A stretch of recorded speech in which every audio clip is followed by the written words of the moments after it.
Assalamu alaikum, peace be upon you all. This is your host, Amina Ahmed, and you're watching Muslim Network TV. Welcome back to another episode on week 2 of the humanitarian crises that we are facing in our world today. NextGen is a platform in which we hope to amplify the voices of young people, young minorities, young immigrants, young people of color, young women, young Muslims, and especially just young people who are generally not given a platform by mainstream media. We're there on Galaxy 19, Satellite, MuslimNetwork.tv, Amazon Fire TV, Roku, and soon on Apple TV as well as all of our other social media platforms, Facebook Live and YouTube Live as well. And the discussion we'll be having today is on a conflict that has plagued our world for far too long. The Syrian conflict has created one of the worst humanitarian crises of our time. We're seeing grave human rights violations against children. We're seeing recruitments and abductions and killings and maimings continuing to happen. On average, a child in Syria dies every 10 hours, right? One child is killed every 10 hours due to violence. Meanwhile, nearly 6 million children in Syria have been born after the start of this crisis, and all they have been familiar with is war and displacement. The estimated death toll has reached, over 400,000 Syrians, but people say that it could generally, just be a lot more than that.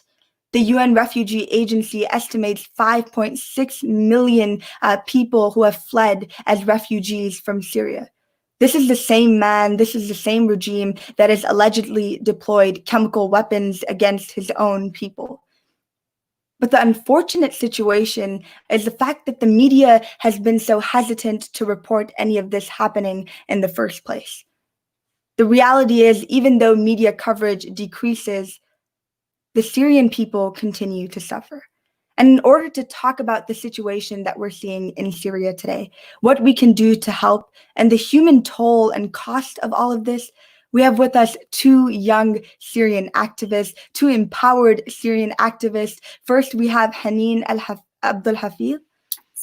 Thank you, Haneen. Wa alaikum assalam. It's such an honor for us to have you on our show today. Haneen has been raising awareness, money, and organizing protests ever since she was in the 6th grade about the Syrian crisis and the civil war going on. She's passionate about that, and in the future, she plans on becoming a human rights attorney and working primarily for political prisoners. Haneen, that is phenomenal. Tell me more about that. Thank you so much. Yeah, I began involved in the Syrian crisis when the Arab Spring started in 2011, and it actually became very personal to me when my uncle was abducted, tortured, and killed by the Assad regime. And that's, obviously when I became involved in raising money and spreading awareness on social media platforms. And long term, I do hope to fight for the rights of these political prisoners and just peaceful protesters that have been imprisoned and victims of dictatorial regimes around the world, not only Syria, but we see it in Egypt, we see it in India, we're seeing it in Yemen, all over the world. That's I want to applaud you for your courage. 6th grade, that's a very young age. Many people don't even know about the situation back home, let alone fight against it, raise money, organize protests. How was it like at doing that at such a young age? Thank you. Of course, I had a lot of help. I have to thank my family for that. So my aunt in Milwaukee is on the board of in a mosque there. She would raise money after every Friday prayer, and I would help her whenever I was able to. So that was primarily for refugees. But yeah, my family did have a big part in it, and I was always politically involved because of them. So I have to give a big thank you to them. But yeah, and I think it's beautiful that, your family gave you the courage that you needed, especially at a very young age, So along with you, we applaud them as well. And I think it's an appropriate time to bring in our next guest, next activist, Omar Al Hari. Hello and salam. Walaikum salam. It's such an honor for us to have you, Omar. I know that you, are a grassroots organizer. You're an activist. You fight for those who are oppressed, and you want to be a voice for those who are unheard. You've been involved in many organizations, feeding the homeless, for instance, local Black Lives Matter movements and protests that we're seeing in Florida as well. And you've been involved in this at a very young age, and your future goal is to become a human rights activist, very similar to Haneen and actually myself as well. So thank you, Omar, for all of the work that you're doing. And you, just like Haneen, started this at a young age. But, one of the things that I want to speak to you particularly about is the fact that you were born in Syria. Right. And how did that, how did your connection to your homeland, inspire the work that you're doing today? Being born in Syria is a huge part, obviously, because I lived through the revolution. I lived for the first 2 years in Syria, and all we wanted is like to simple change, and we just peacefully protested for our basic human and civil rights. And I never chose to be an activist, but with me being in a peaceful protest, watching people die around me was something definitely to push me, to become an activist and be a voice. Yeah, and before we get, more into kind of the protests that we saw in Syria, I want to talk about and give some context to our audience here, right? What has led up to the crises, the civil unrest that we're seeing in Syria today? Can you give us some background?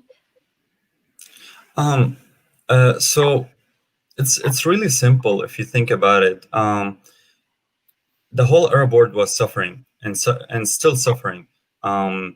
A lot of countries started revolutions. A lot of them succeeded. A lot of them did not. Like Syria, we're still struggling. We're still fighting the regime. Like I said, it was for basic change. We demanded Bashar al-Assad to step down, and he did not. Like I said, it was only for civil and basic, very, very basic human rights, civil rights, and we did not get any of that. So, Haneen? Yeah, so as we know, the civil war began in 2011, but I wanted to just go back a little bit because the crisis in Syria actually began in the 1960s when the Ba'ath Revolution took place. And the Ba'ath Party is a current incumbent party in Syria, and we have to keep in mind they're majority Alawi, which is a sect of Shiism. And Assad loyalists tend to say that Syria is majority Sunni and the military is majority Sunni. So therefore, like, your argument doesn't make sense that it's like the Alawis attacking the Sunnis, sorry. Exactly that, because the people in power are the Alawis, and the people that control the government and military are Alawis. And the Ba'ath Party is still in power, and they infiltrate loyalty, into these little kids, innocent little kids in schools, and they're taught anthems to sing about Bashar and how they love his family. And if you don't have Bashar's poster in your store, for example, if you have a business, you're targeted and you're assumed to be a terrorist, you're labeled as a terrorist. So it's really unfortunate to see that, because just simple, like Omar said, peaceful protests turn into the civil war. It just started as a revolution, just like Egypt and Libya and Yemen and all these countries, and it turned into this, civil war with all these other countries involved right now. So we can't just look at, we can't just go ahead. 2011. We have to look back from 1963 when the Ba'ath Revolution took place, and then 1970 when Hafez al-Assad took power, who's Bashar's father. So this is nothing new, unfortunately. Now, do you think that the Syrian people anticipated, such a violent response when they started peacefully protesting, because they got that response that was, was it anticipated? No, I don't want to say it was not anticipated. Do you think that these peaceful protesters knew what was coming? I would say they knew to an extent, because we know how ruthless the Assad regime is. Looking the 1980s, the Hama massacre, over 40,000 Sunni Muslims were slaughtered, and the Assad regime boasted about it. They weren't hiding it. Their excuse again was that they were terrorists. Anyone who speaks against the government is labeled as a terrorist. So I think that to an extent they did expect it, but again, they were not willing to stay quiet and not willing to stand down. So. And now we spoke about like the context of the situation of, why what's happening is happening currently. But ever since this war has started, what has been the current situation of Syrians, right? What are we seeing right now in Syria? So there are actually still protests going on as of, it was June 7th when a big economic crash happened, and the Syrian dollar, $1 US equated 3,000 Syrian pounds. So it was an extreme crisis. And so protests did start up again. And that was also because of the Caesar Act, which was passed, which was named after a man, Caesar, and he was a photographer who leaked thousands and thousands of photos of torture happening in the Syrian prisons. And we knew of Assad's atrocities and we knew of the torture already, but this was actual physical evidence we had. So America put sanctions on the Assad regime, which is targeted for the regime and not the people, of course. So there have been recent protests, but they're peaceful, just like they started peaceful. But again, the Assad regime will not stop. They will not stop their atrocities and their crimes against humanity. Omar? Yeah, there is peaceful protests right now. They are on a smaller scale since not a lot of people are still in Syria. A lot of people, fled. A lot of people are still scared. But now it started back again since Caesar law took in place. It really helped to revive, I would say, the revolution. It's helping the Syrian crisis a lot since it's focusing on sanctions based only on the government, on the regime, not on the people. So it's not affecting food or medicine. That would be it. Now, how has this crisis, right? We spoke about how this is a, civil war. How has this turned into an international proxy war? I would say Syria is very rich with resources and perfectly placed geographically, and every country has its own interest in it. It's not, and obviously it's not the Syrian people. They never cared about the Syrian people, as we see, because the revolution or the civil war now have been going on for 9 years or almost 10.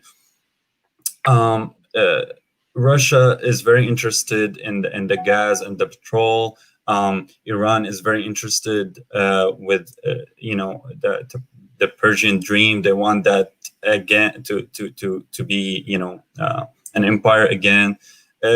Many interests that does not make sense.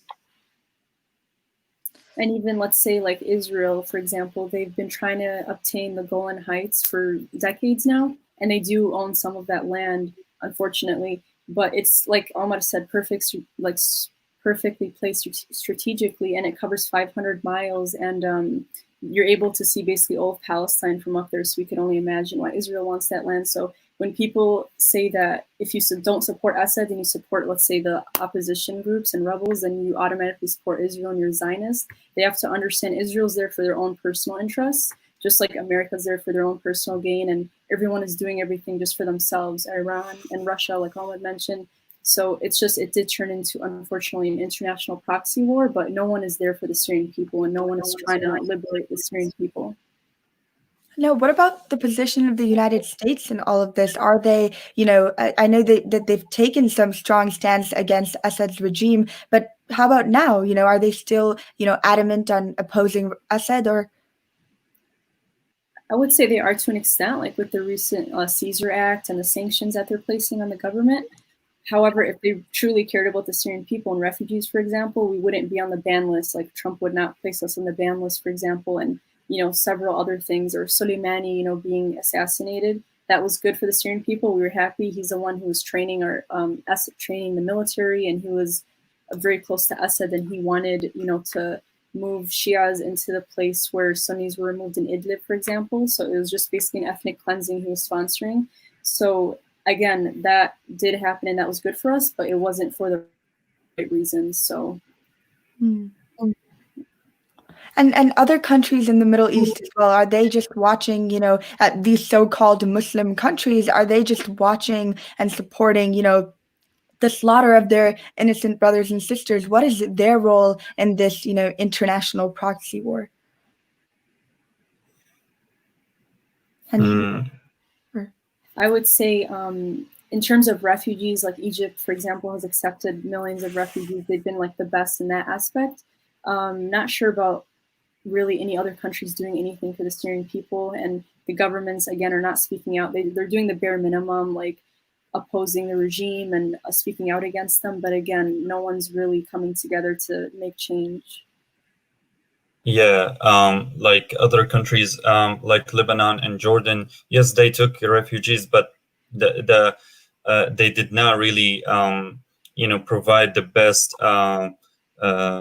healthcare or basic needs. They live in tents. In winter they freeze to death, or some of them even starve. Yeah, like Haneen said, in Egypt, Syrians flourished. They started many businesses. They were accepted. Not to be biased, but yeah, Gulf countries and Saudi Arabia specifically took zero refugees. They did not really care about the whole situation at all.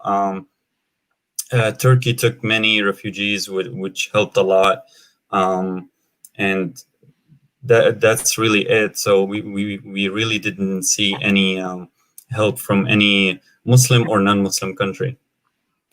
Yeah, and we'll be speaking more on the human cost of the war that we're seeing and the specific human rights that are being violated in Syria by Bashar al-Assad's regime and by that man himself. We're there on Galaxy 19 satellite, MuslimNetwork.tv, Amazon Fire TV, Roku, and soon on Apple TV as well. We'll be right back after our short break.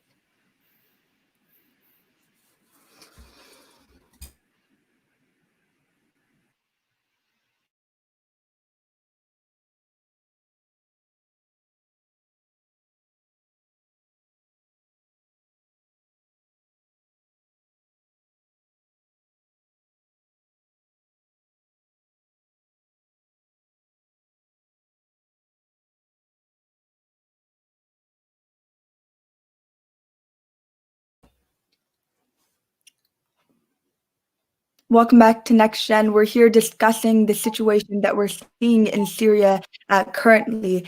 And, I want to ask both of you, how are Syrians reacting to the war that is taking place, the crisis that we're seeing currently? Are they still protesting, and are these protests as large as they were before? I would say they're not nearly as large because, again, like Omar mentioned, there's not many Syrians left in Syria, unfortunately, and they're on a much smaller scale now, but there are still protests, so that's happening. But yeah, do you want to add anything on that? I think you said everything really. Yeah, there is protest, but it's very small. So are we seeing protests outside of Syria? I know that a couple years back, we had large-scale protests in Chicago on Michigan Avenue, for instance. Are these protests, let's talk about a little bit before COVID-19. Are people not in Syria, in the diaspora, are they still protesting and amplifying the voices of Syrians, or has that gone down? It definitely has gone down, I would say. I personally haven't, seen any protests lately, and, I'm partially to blame for that. I should be out there organizing, so this is a good reminder, so thank you, Amina. But there hasn't really been any protests, no one talking about it. it's very, very minimal. It's just everyone stating the obvious, like even international organizations, which we'll talk about later, like the UN, just stating the obvious, just stating the fatalities and statistics, but it just ends there. Now, before we move on more to the human cost of this war, I want to talk about the rebel forces, right? Is there unity amongst these groups? Tell me more about, who is, making these groups up, who is inside of these groups, who's leading these organizations. Tell me about that. So when the revolution started, peaceful protesters would get airstriked, bombed, like everywhere. Like even if they didn't get killed, they would take these peaceful protesters to many prisons that they have to torture to death or starve to death. Some of them get raped. Some of them get chopped and get sent back to their families and to set an example. I lost. So if you when it first started, many people decided to not like get killed and arm themselves. Some of them left the Syrian army and started their own group to protect their city or small town or the place they got deployed in. Talking about unity, yes, there is some unity, and that the people that first started these groups still have the same goal, where it's like to free Syria, Syria for all, and simply for the interest of Syria and all the Syrians. Some rebel groups, it's not. Some of them are not even Syrian. Some of them came from different parts of the world that we don't even know about. Like, where are these people coming from? What are they doing in our country? So no, there's a lot of groups. There's a lot of different goals and different interests, and it depends, who created these groups and everything like that. Now, how has this, civil war led to a humanitarian crisis that we're seeing in Syria currently? What were those steps from a war to a humanitarian crisis? Can we talk about that? Look, it goes back on Bashar. As simple as that. It goes back on Bashar al-Assad. We demanded for him to leave. That's it. Like, that was extremely simple.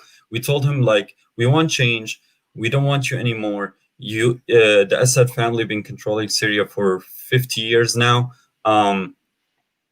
It's time for a change. Obviously, people are not happy when you have a president that wins by 96% or 99% in the elections. That make absolutely no sense.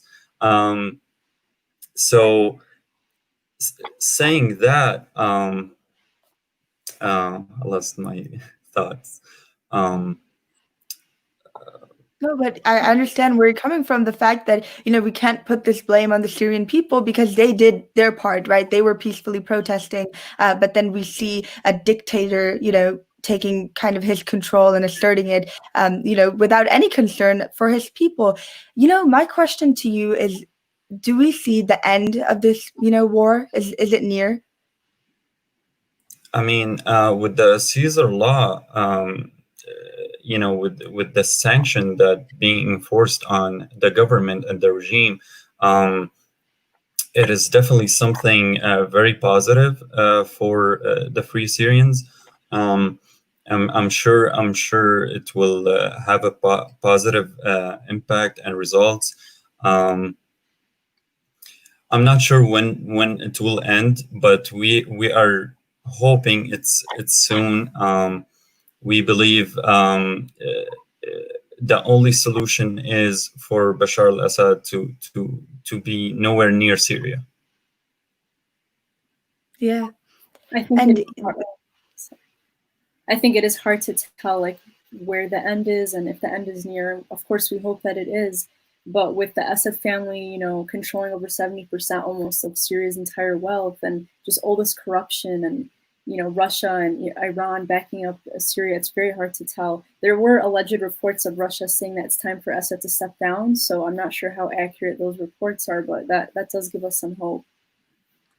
And the reason everybody is, asking for the Assad family to step down is because they've seen how ineffective they've been in power. And even not just ineffective, they've also been cruel to their people. They've been oppressive to their people. Can we speak about those human rights violations that we're seeing, where chemical, weapons were being used against his own civilians and many more of those human rights violations? Let's expand on those. What were those violations?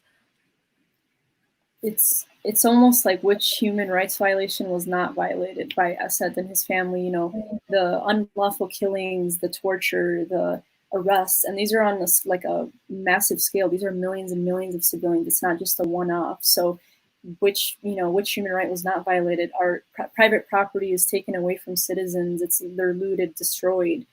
It's just a free-for-all there. So everyone, there's no law, there's no order, there's no economic stability. People don't have basic like healthcare needs. So there's really nothing going for the Syrian people unless you're Alawi, like I mentioned, and unless you're in the inner circle of the family, then you're safe. But any other minority groups like Druze, Christians, and then of course Sunnis, like you're not safe. There's nothing guaranteed. Now, we have many Syrians who are fleeing Syria because of, like you said, there's nothing going for the Syrian people, Syrian minorities in Syria right now. So what is the refugee crisis looking like in Syria? Where are these people going? And, how do these lives look like? Are they, completely changed forever? Mm-hmm. So it's unfortunate, but we don't even know what the accurate number is. Right now they're saying 6.5 million Syrians have fled and are refugees now. We don't know what the exact number is. It's too much to even tell, but it's very unfortunate to see like refugees in Lebanon and Jordan, like Omar mentioned, just being completely violated, being raped, tortured, humiliated. We see videos of Syrian refugees abroad in London, being teased that the plane above them is going to drop bombs and just like completely just, abused. And there's really no, like, there's nothing in, what's the word? Sorry. There's nothing going for these Syrian refugees, even when they leave. Like Egypt, like, of course, we've seen some stability there and like they have something going for them. But other than that, there's no saying like what can happen when you flee. Like either you stay and you get killed, or you leave and there's nothing really going for you.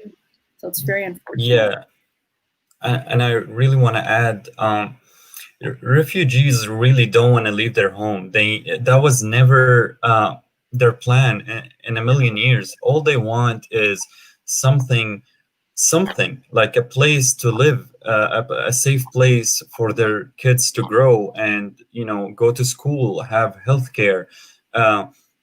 So I ask people to I don't want you to love refugees. I want you to accept them and understand where they're coming from. Obviously they don't want to take over any country. They don't want to change anything in your country.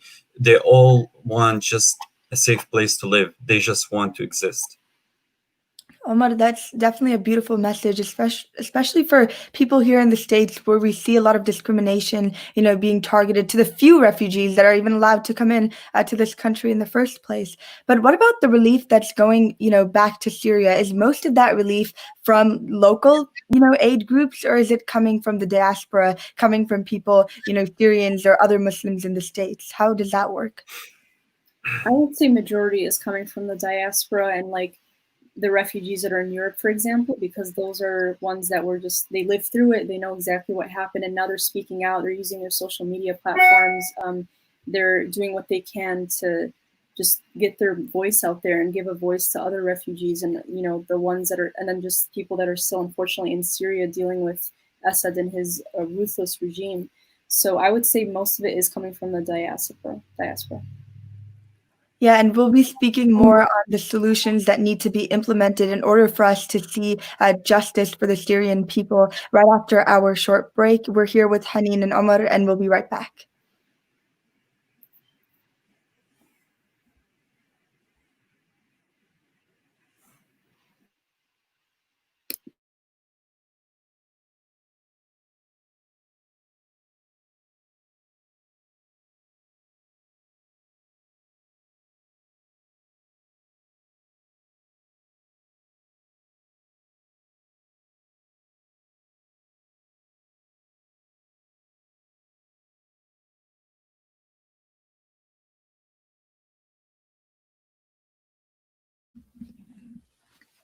Welcome back to NextGen. We're here with Haneen and Omar speaking on the situation of minorities in Syria, speaking on just the humanitarian crises that we're seeing over there. But I want to ask both of you, right, bring it back to a very personal level. How has your family in Syria been affected by all of this? I know, Haneen, you got involved because of what happened to your uncle, but, what about the rest of your family in Syria?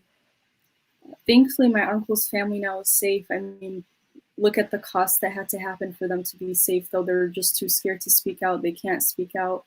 But thankfully, they're able to support themselves and they're in a safer area in Damascus. And, they're fine. But that's not the reality for most Syrians, in Syria. And I have many other cousins that are still in prison. We didn't hear from them for years, so we don't know what's happening to them. But my immediate family is safe, thankfully. And Omar? How has your family in Syria been, coping, in the midst of all of this? Yeah, sorry, I think I disconnected. Oh, no. I don't know where to start, to be honest with you. It definitely has been very hard, not just for my family, for a lot of Syrians. I remember, so after leaving Syria, we had to go to Egypt and try, to live there. So we invited almost all of our family to come and live with us in the same house. We were around, I can't really remember the exact number, but it was around 14, 15 people at the same house, because that was our only choice.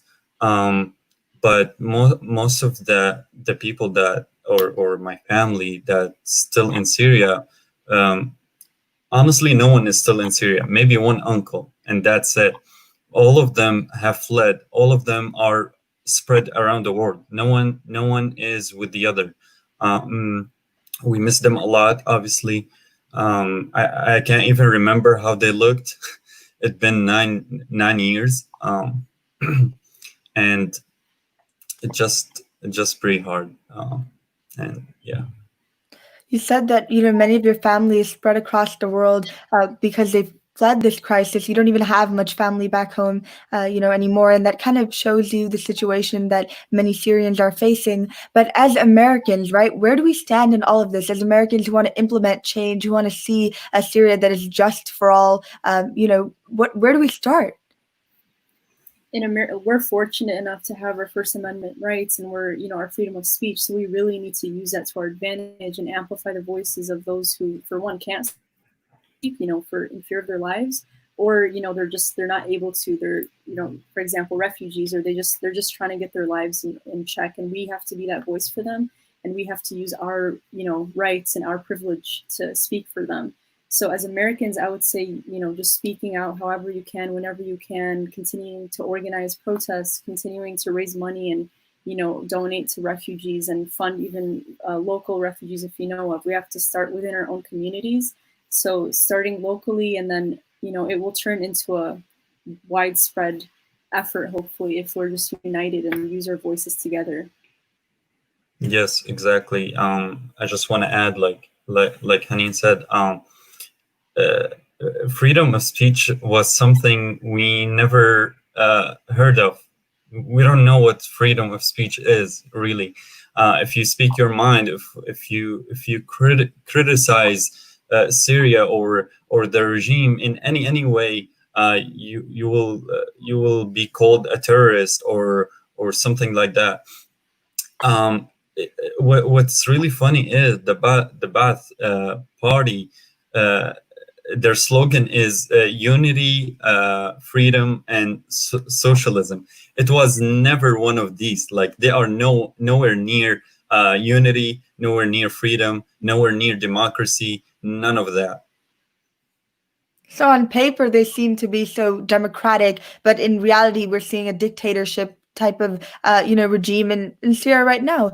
What are some organizational efforts that already exist in the United States? Haneen, you were talking about raising awareness through social media. Can you tell our viewers about some efforts that they can do right after they watch this episode? Some actual hands-on things. Definitely. I would say, for one, the Syria campaign.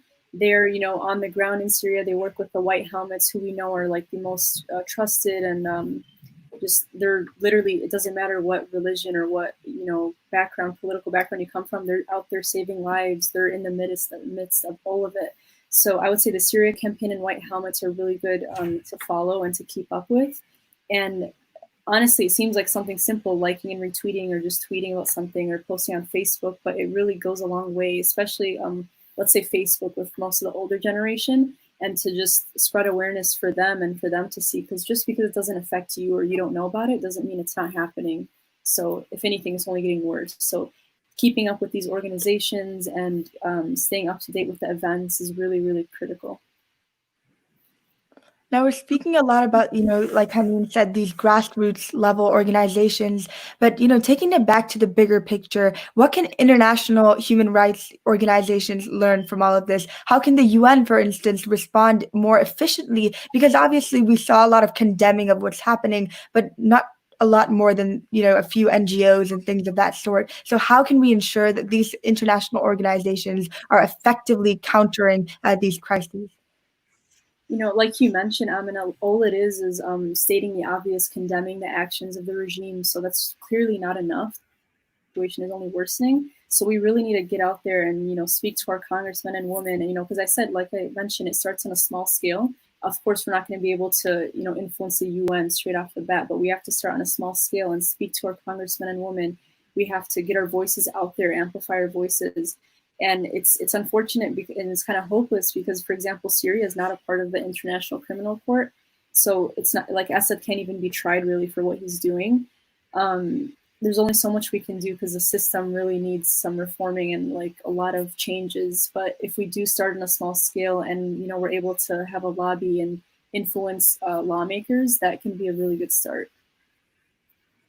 Yeah, and hopefully when both of you become, human rights attorneys, you can take that, at that national level as well, inshallah. But, before we end here, I just want to say it's been such an enlightening conversation, but I want you guys to leave our audience with a final message, right? What is your final message to those who might not be Syrian, who wish to amplify the voices of those who are oppressed in Syria? I would say we really can't stop, and we could feel helpless at times. The situation could seem hopeless, but we can't stop. And our voices together as one can just be so powerful. And something that stuck with me was an interview I watched of Angela Davis. And as we know, she was a prominent figure in the civil rights movement, and she's still a prominent figure in the Black Lives Matter movement. And she said she's never seen anything like she's seen today with the Black Lives Matter protests and, everyone speaking about it. So imagine someone who's lived through the worst of it, who's been imprisoned, who was seen as a threat, by the U.S. government, who's saying this. So imagine if we do the same thing and put that energy, towards Syria, Palestine, India, everywhere, all over the world. Imagine the power that we can have and the influence that we can make. So I would say just don't stop, and we can't stop at any cost, and we will not stop.